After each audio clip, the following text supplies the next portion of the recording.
1 Corinthians chapter 11. Now I commend you because you remember me and everything and maintain the traditions, even as I delivered them to you. But I want you to understand that the head of every man is Christ. The head of a wife is her husband, and the head of Christ is God. Every man who prays or prophesies with his head covered dishonors his head. But every wife who prays or prophesies with her head uncovered dishonors her head, since it is the same as if her head were shaven. For if a wife will not cover her head, then she should cut her hair short. But since it is disgraceful for a wife to cut off her hair or shave her head, let her cover her head. For a man ought not to cover his head, since he is the image and glory of God. But woman is the glory of man. For man was not made from woman, but woman from man. Neither was man created for woman, but woman for man. This is why a wife ought to have a symbol of authority on her head, because of the angels. Nevertheless, in the Lord, woman is not independent of man, nor man of woman. For as woman was made from man, so man is now born of woman.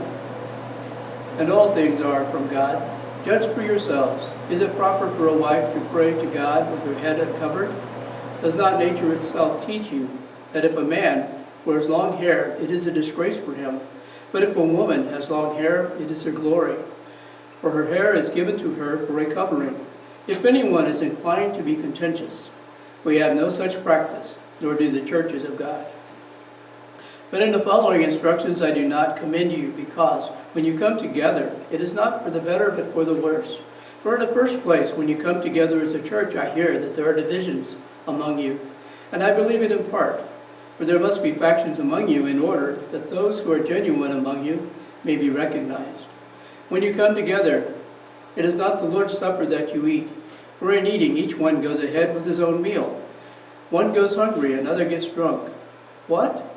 Do you not have houses to eat and drink in? Or do you despise the church of God and humiliate those who have nothing? What shall I say to you?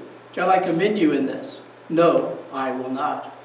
For I received from the Lord what I also delivered to you, that the Lord Jesus took on the night when he was betrayed, took bread, and when he had given thanks, he broke it and said, "This is my body, which is for you. Do this in remembrance of me." In the same way, he also took the cup after supper, saying, "This cup is the new covenant in my blood. Do this as often as you drink it, in remembrance of me. For as often as you eat this bread and drink the cup, you proclaim the Lord's death until he comes. Whoever therefore eats the bread or drinks the cup of the Lord in an unworthy manner shall be guilty concerning the body and blood of the Lord. Let a person examine himself then, and so eat of the bread and drink of the cup. For anyone who eats and drinks without discerning the body eats and drinks judgment on himself. That is why many of you are weak and ill, and some have died. But if we judged ourselves truly, we would not be judged. But when we are judged by the Lord, we are disciplined, so that we may not be condemned along with the world. So then, my brothers, when you come together to eat, wait for one another. If anyone is hungry, let him eat at home, so that when you come together, it will not be for judgment. About the other things, I will give directions when I come." This is the word of the Lord.